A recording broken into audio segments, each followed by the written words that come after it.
Welcome to another exciting episode of Comma Convos podcast. Happy Wednesday. I am your host, Dricka M. Carter. And on our podcast, we interview people who are winning in their industry, artists, CEOs, and entrepreneurs, talk about their successes and their struggles in their entrepreneurship journey. All right, today we have a guest co host. Her name is Lilias John. She is known as your financial stylist. Go ahead and introduce yourself to our listeners.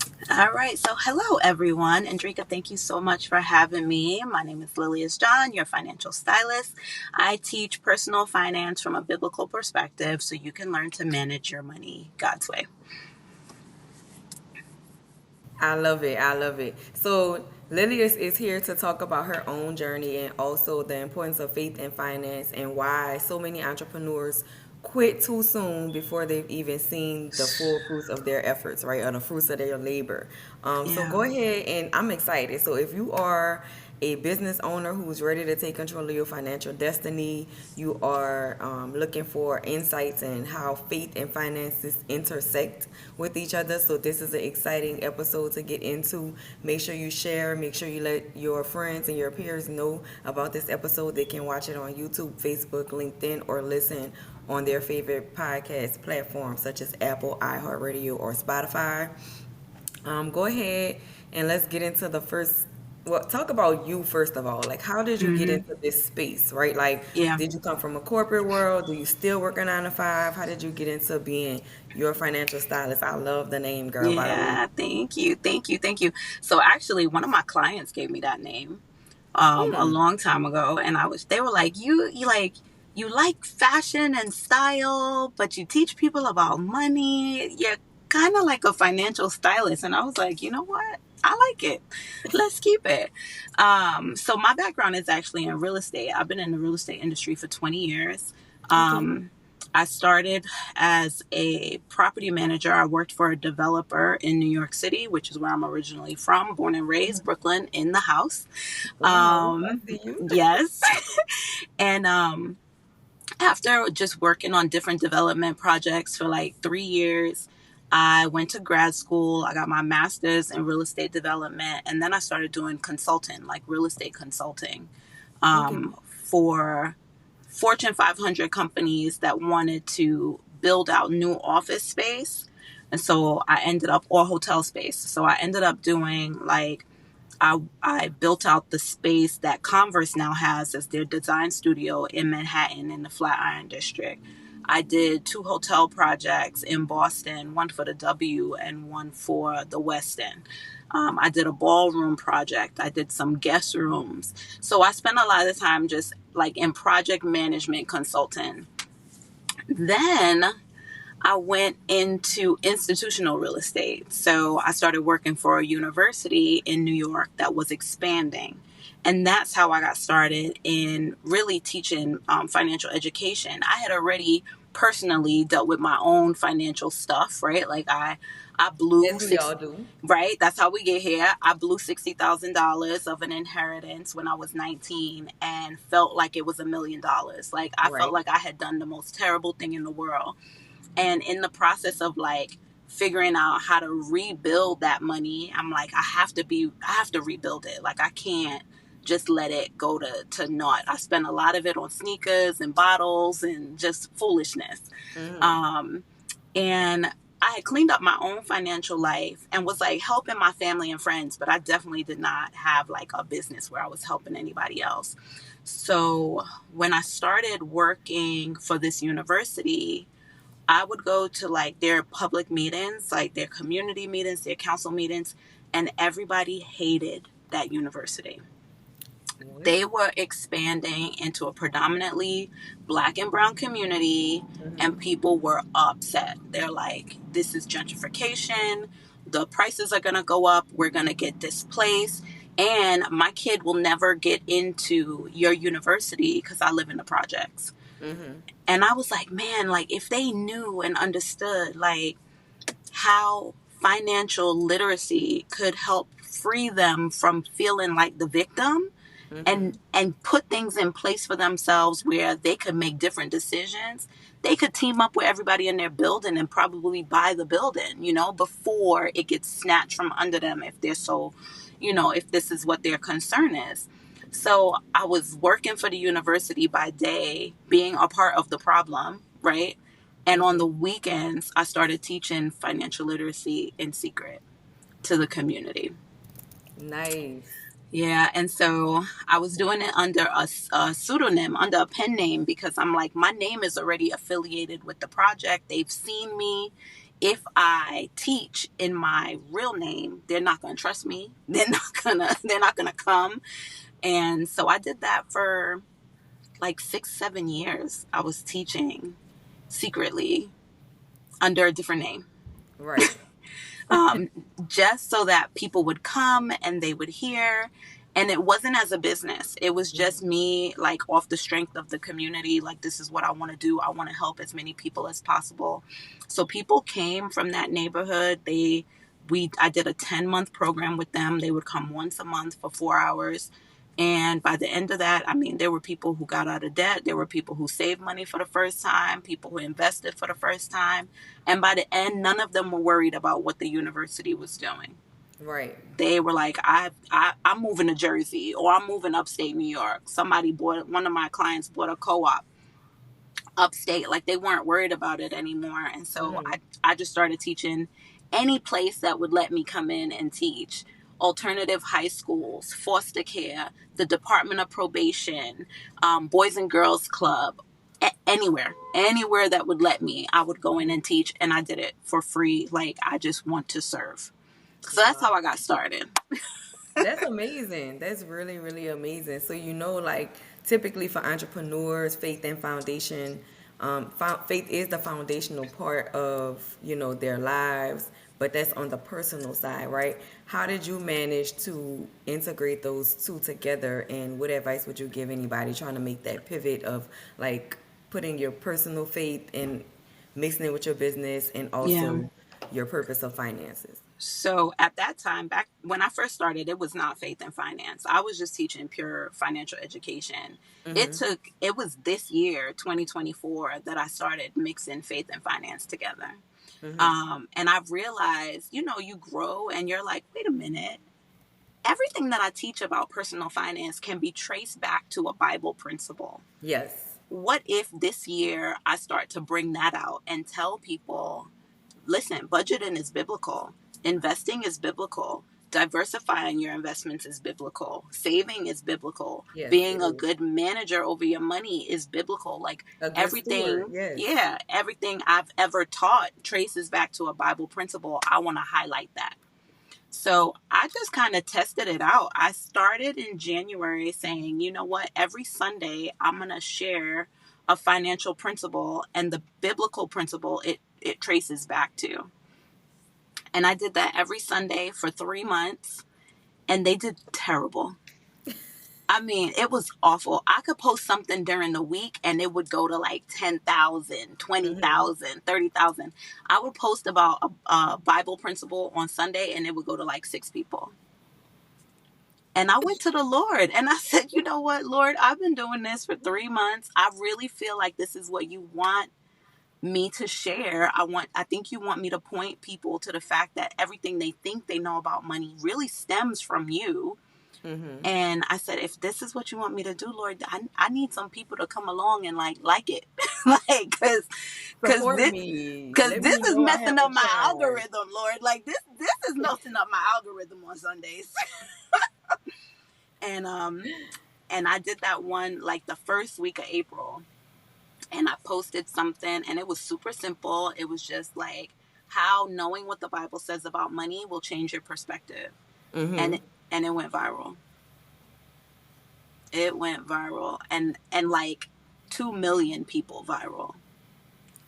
And I was like, Wow. okay, Lord, I hear you loud and clear. Yep. That was the one. Right. Yep. This is the right move. I will keep going. So intersecting faith and finance, for me, it wasn't like, it was really because I'm like, oh, I see it.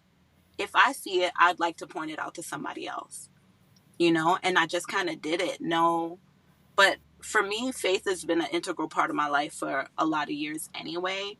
And I'm not afraid to tell people I'm a Christian. I'm not afraid to Right. You let them shouldn't be. understand that, like, the way I live my life is based on Bible principles. I look at the world through a biblical worldview first and foremost, Mm-hmm. like, and it's hard because a lot of people will be like, well, what about this? Or what about that? What about race? What about, and I'm like, no, I'm a Christian. Even though you can see my skin color first, I'm a Christian first. Right.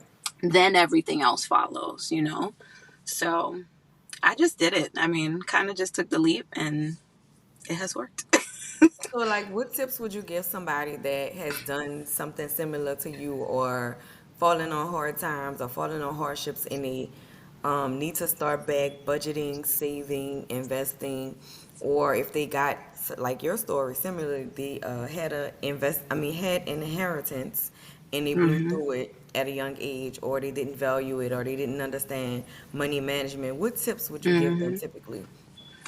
Yeah, so the first thing I think, especially now that I'm teaching money from the Bible perspective, I think people really need to understand that your management of your money starts in your heart and your mind before it hits your wallet.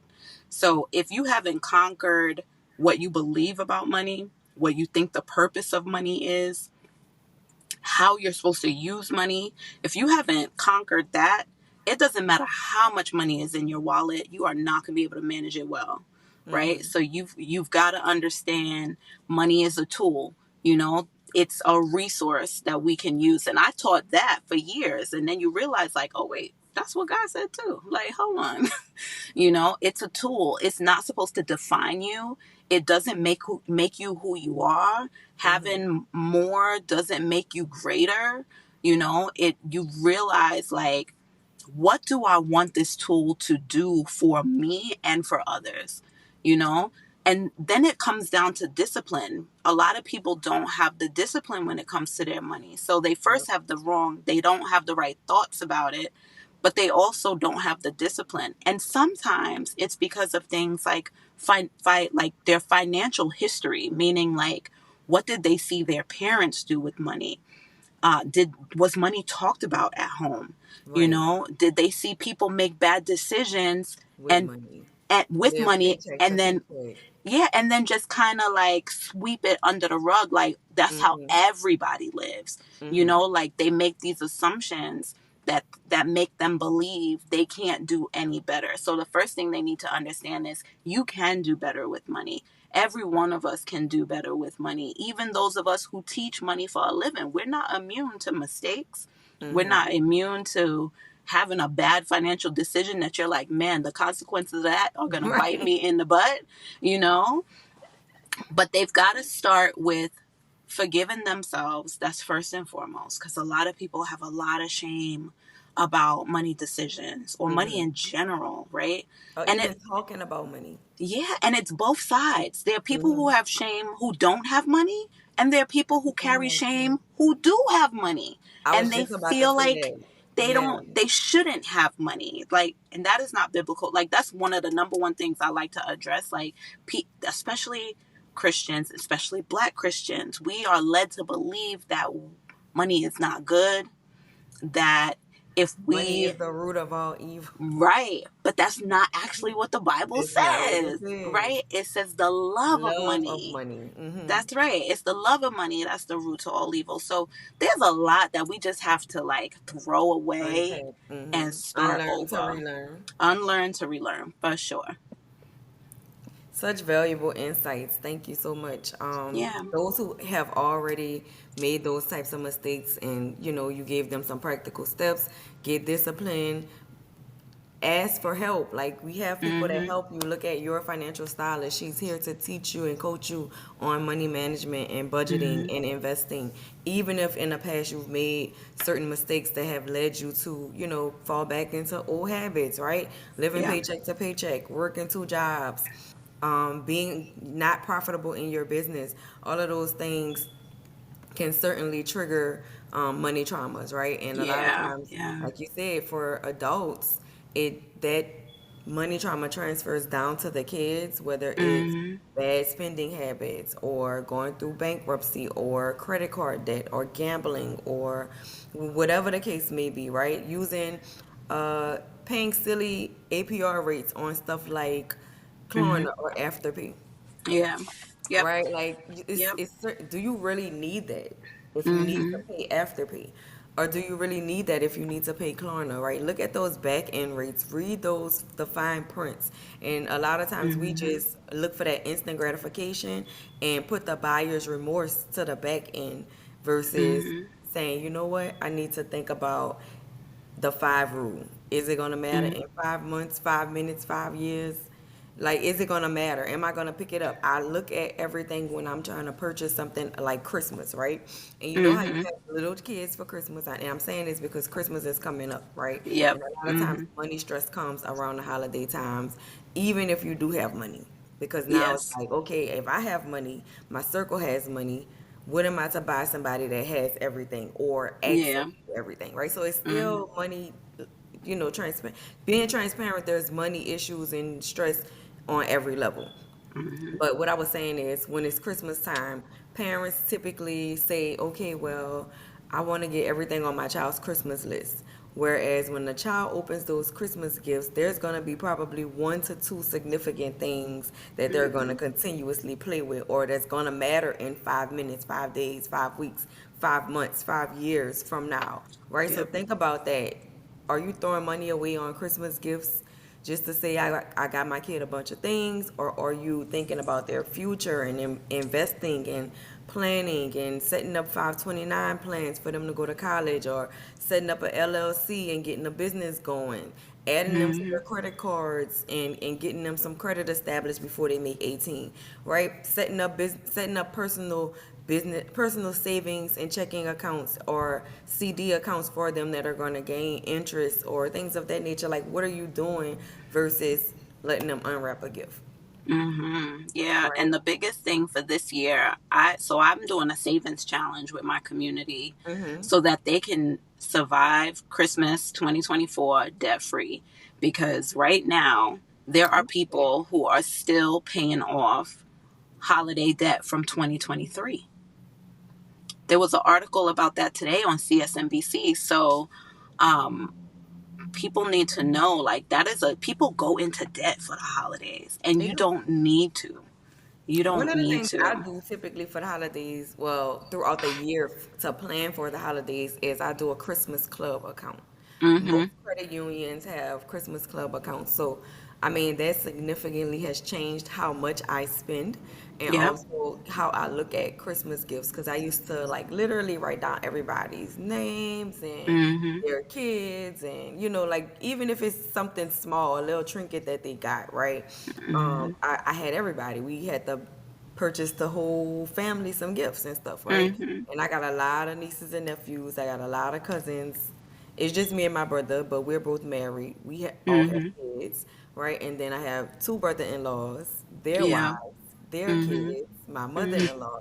It can go on and on and on. My parents, my children, so it can go on and on and on. But a couple of years ago, what my brother-in-law brought to the table was, we're not buying gifts for our nieces and nephews anymore. What we're gonna do is let them pick where we're going to volunteer our services, whether it's the kids Oh, pick feed the nice. homeless or Yeah. go to children's hospital and read to the kids. Like, we can pick certain charities to kind of to give back versus buying a whole bunch of gifts. Not saying that we Yeah. don't buy them anything, but we prefer to put money into something like that, and That's also really time good. and effort into something like that. And also, it Mhm. makes the kids have a different mindset of, man, I'm grateful I don't have to be homeless. I'm grateful I don't have to be in Mhm. the hospital. The things that naturally as adults we take for granted, right? That's Like, right. and it's, I think a lot of times we think about things of, oh, the lights went out, it's poverty, right? But Mhm. we could be so busy that we forget to pay the light bill. Yes, Everybody's it's not so living on true. autopilot, right? So you Yeah. have to be so realistic to say, oh my God, like, it's happened to me before. Like, I come home like, dang, the lights off. Okay, let me get on my phone, boop, boop, boop, play the light bill. But even being fortunate enough to do that, everybody's not Mhm. fortunate. Like, somebody That's could right. come home and flip their light switch and it's off and they don't know what they're going to do, right? So Yeah. giving that gratitude and also letting them see, both sides of it. Like, yeah, we have money, but we forget to do stuff too. So you gotta be, stay on top of your stuff, managing Mhm. your time, Mhm. managing your family, Mhm. managing your finances, and then that all goes back to being grounded in faith. right? Yes, yes, It yes. really does. 100%. I love that idea that y'all are doing for the holidays. We did, and it's actually my boss who thought of the idea, and I was like, man, I might implement that at home. Mm-hmm. Instead of buying each kid like in each family a gift, we buy one family gift. So like Oh, okay. last year we bought like our friends, we bought them like a table tennis, like a mini one though, Like a not a family full game. size. Yeah, Yeah. like a family game, something that they could do together, you Mm-hmm. know. I'll tell you That's what, good one of too, because my it yeah, can enforce family time. Because so many family times time. family Mhm. goes, your kids at school 8 hours a day. Then they get home, they scramble to eat. You do dinner. Mhm. You maybe talking, passing, and then back on their phone or back in their devices or whatever the case may be. So Yep. that's good too. Like a lot of times we do Taco Tuesday. Yeah, We'll we do do that like too. make homemade pizza or do a movie night, and we all like literally come sit in the living room, phones down, watch TV together, Yeah. or talk about different things, or do like game nights. We have a room in our house, so we'll do game nights, shoot pool, play board games, Yeah. and do Yeah. different things like that. But like always remembering to take the cyber hat off. Like, hey, put the phone Yes. down. Like, Yes. tell your friends you're gonna call them back. Let's Yeah. decompress and talk to the people in our house. Yeah, you know what my kids' favorite thing to do during the holidays, and we started this like gotta be 10 years ago now. Hmm. We take them to the dollar store and we give them each a budget. It's like 25, $30. Hmm. And we let them buy gifts for each other. I like that. They care about that more than whatever they asked us to buy them for Christmas, Hmm. because they want to see what What their the other person sibling got. thought of Hmm. them, right, Yes, to get them, even though it's a $5 gift. They open those first that is every so year. amazing. Yeah, so to me, I'm like, well, like same thing, kind of for us doing the savings challenge, it's similar to the Christmas club. We're just not doing it all year. I started 15 weeks before Christmas, and you do whatever Okay. amount you want every Friday up until Black Friday. And Okay. I'll be honest, I've already started buying gifts, so I'm already tapping into mine because I Hmm. was like, oh, I Yeah, I saw start around something. like August, but my Christmas Yeah. club money comes in like the end of October all the time. Okay. So, I mean, we have from January, well, we have really from November all the way to the next October to get Mm-hmm. that up. So, I mean, you can do weekly, you can add to it, but you can't take from it. Right. So, You that's can't the take thing from I it. do like about the Christmas club. If we just using our regular checking and savings, we can keep transferring back and forth. But with Yeah. the Christmas club, once it's there, That's it's as it. good as gone until Christmas club time. So I mean, I like that, and I like CDs as well because you cannot touch the money Yep. without penalty. So like just thinking about those additional things. If like right now, tax time is coming. That's a tip that I can Mm-hmm. give everybody. Tax time is coming. Put some of that money on the side to a CD, which Mm-hmm. is going to give you 6 months Mm-hmm. or 12 months, whatever one you choose, or do a Christmas club. And you take a Mm-hmm. chunk of your tax money, put it in your Mm-hmm. Christmas club savings account, and then also at your job, transfer a recurring amount. It can be as little as $20. If you do $20 for the entire year, you're going to come out with at least about $600 Yeah. just Christmas money to spare. And then if your kids are getting older, you're not buying a whole bunch of things. You know what That's I'm saying? it. Like kids, you buy like little kids, 8, 9, 10, and under, you're buying trinkets. You're buying a whole bunch of Mm-hmm. different gadgets and things for them to play with if they actually even play at that age, right? Because once they get a phone, toys is That's out, it. Right. That's right? it. They want Robux. Once they get a phone, I mean, it's the dollar store treat. Toys not gonna work no more. The No. Walmart line is not gonna work anymore. So you gotta Mm-hmm. figure out, okay, they're gonna want the latest iPhone or iPad or Beats headphones and things of that nature. So it could get expensive. So you might think about things like that, like trying to save ahead of time versus being stressed about holiday time. So that's, I mean, our tips, me and Lydia's tips Yeah. about saving and budgeting for the holidays. Another thing people can consider, which I do with my kids, is they know they're not getting everything at Christmas.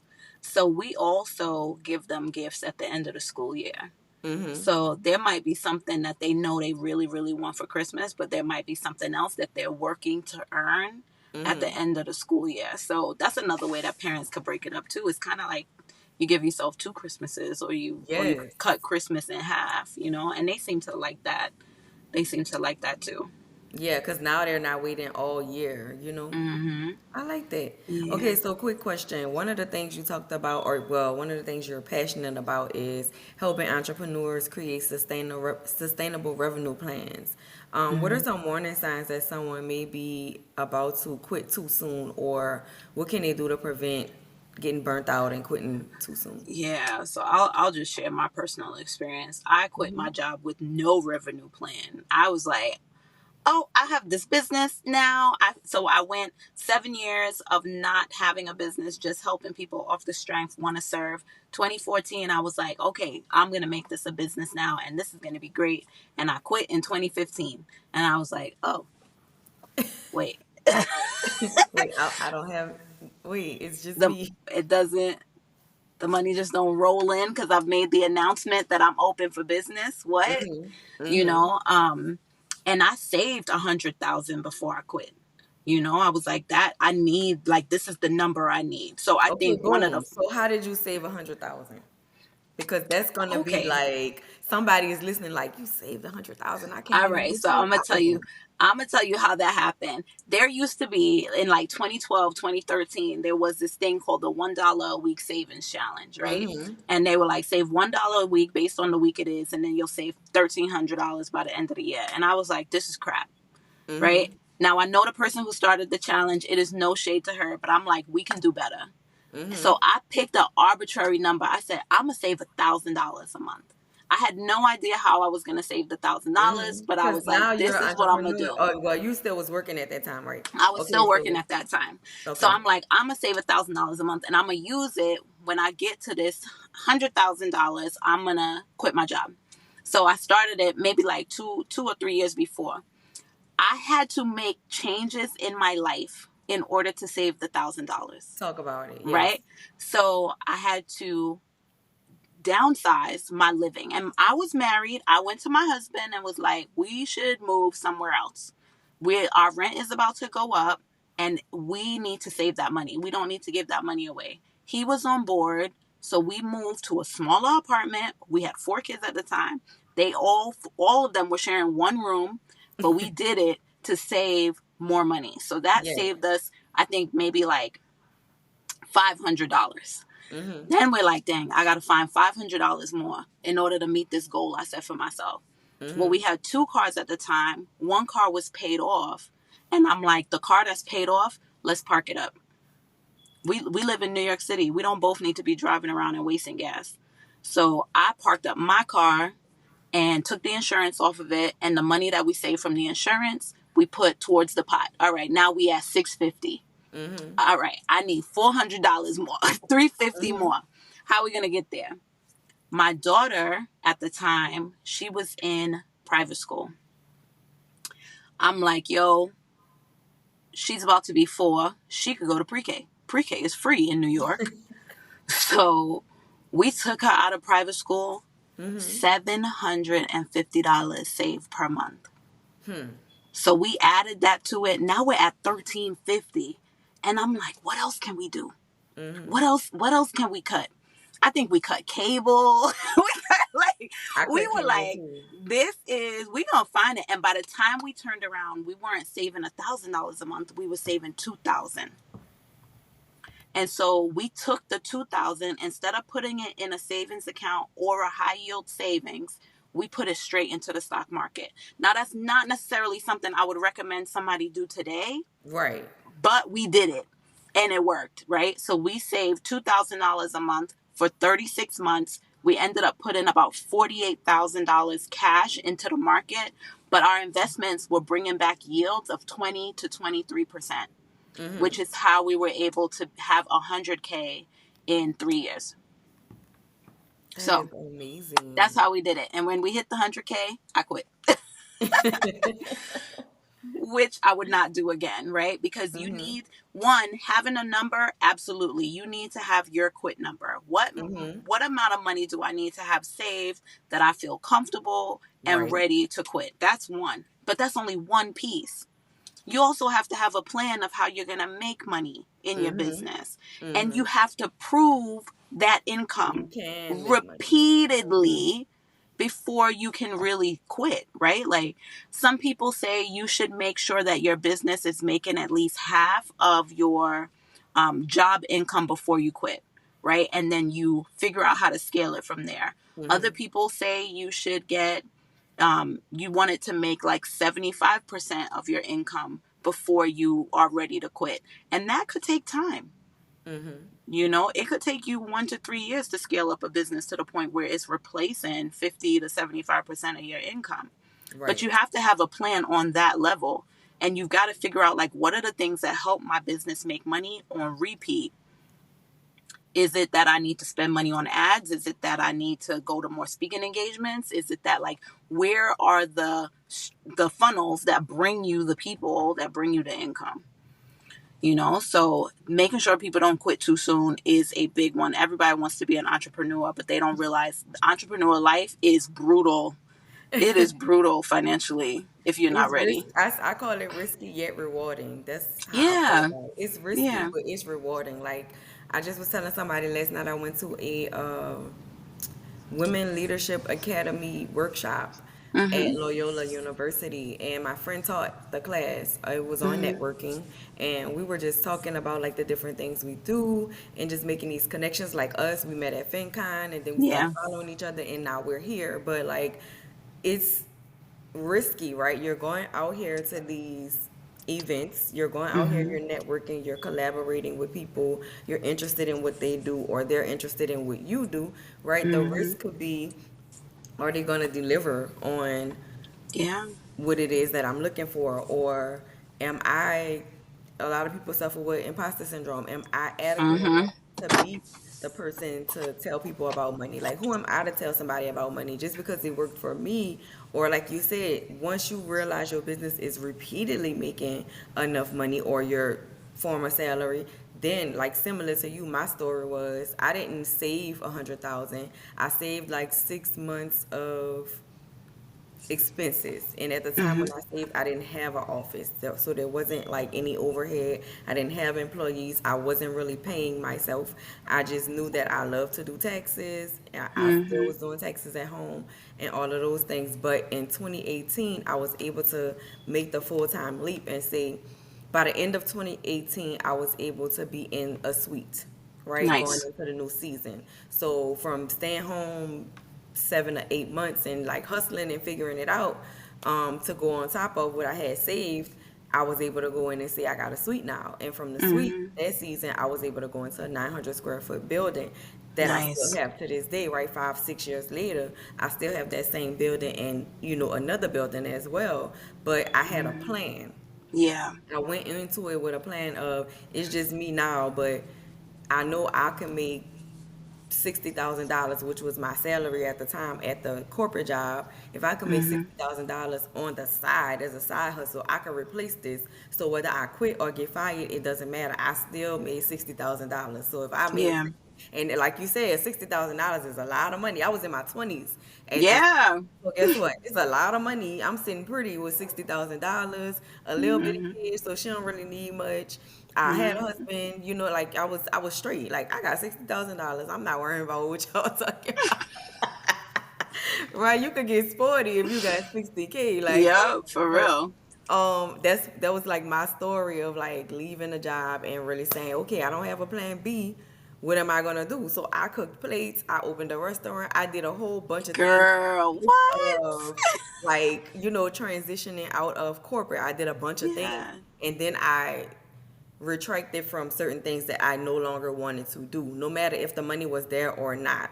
Mhm. Right, so I kind of Mhm. figured out, okay, I don't want to do this, or this is working me too much, or this is pulling me in too many directions. Whereas now Yeah. I can focus on what I'm passionate about and like helping entrepreneurs and helping them understand finances and taxes and becoming bankable and building their business and be getting funded. Like those are the Yeah. things that we lack knowledge on a lot. And a Yeah. lot of times people say they don't have resources. There's resources. There's free information all over. Mhm. And you got to get, from behind Google. Google is not the end all be all. Sometimes you have Yeah. to pay to play. Sometimes you got to purchase the books, and not just purchase the book, read the book, right? Like Read the join a book book. club, Mm-hmm. join a book club, ask the questions. Don't get in the Mm-hmm. rooms. Like last night I was in, and it wasn't even a big room. I think 40 people registered, but maybe 27-ish showed up because it was Mm-hmm. raining. Granted, it was Mm-hmm. raining and everything, but really great workshop and focused Mm-hmm. on networking. Like literally put your phone down, don't scroll and listen,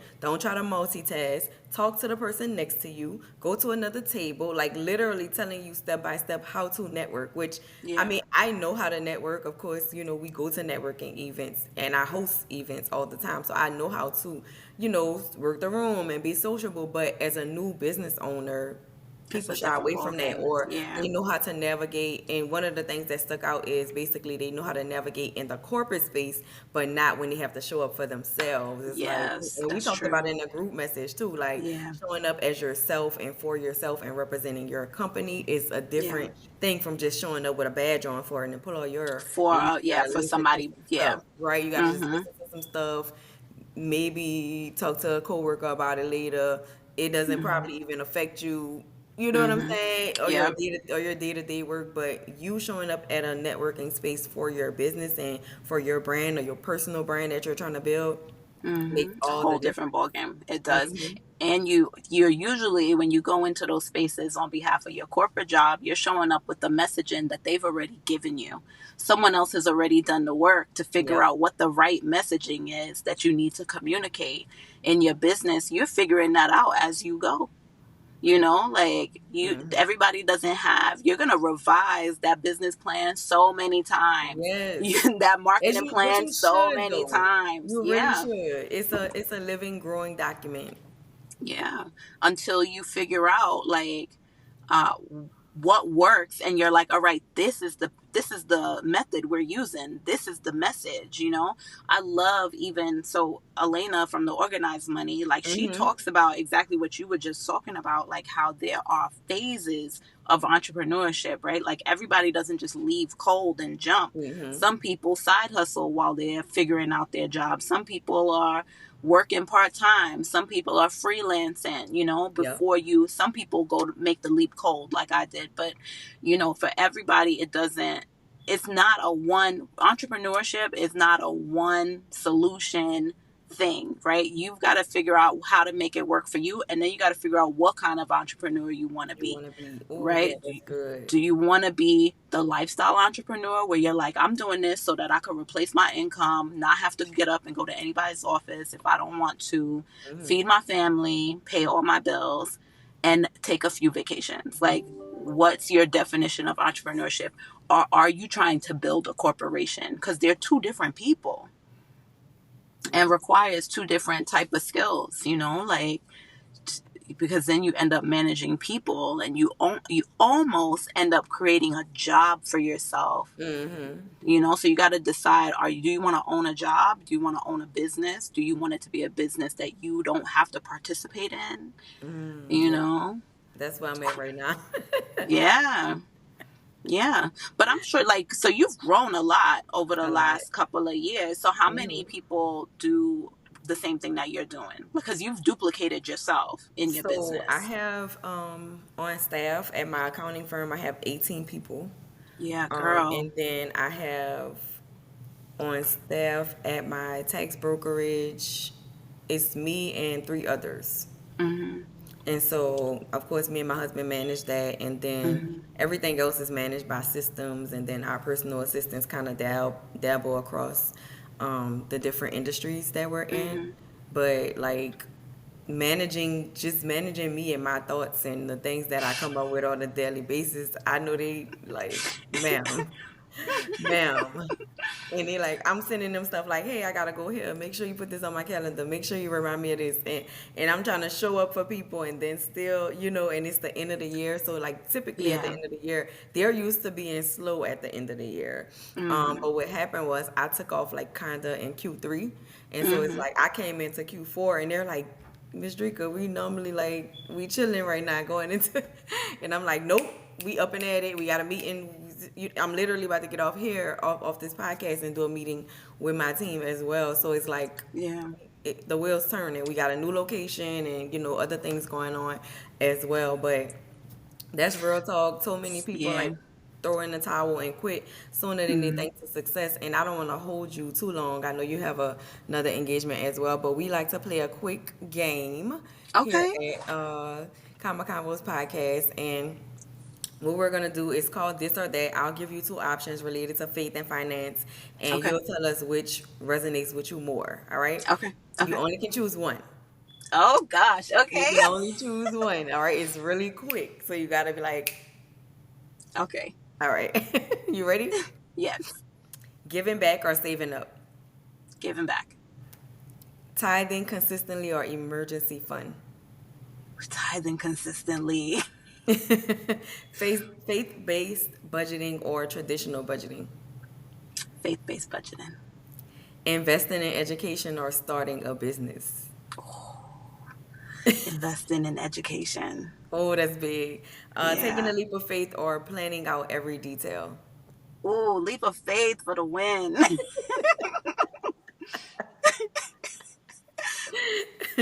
All right, thank you so much. I appreciate you for joining us. Your wisdom, Yes, your thank faith, you. your finance, entrepreneurial journey are so all inspiring. I know our Thank you. listeners have gained so much from this conversation between you and I. Before we go, where can Yes. our listeners find you online and if they want to connect or learn more?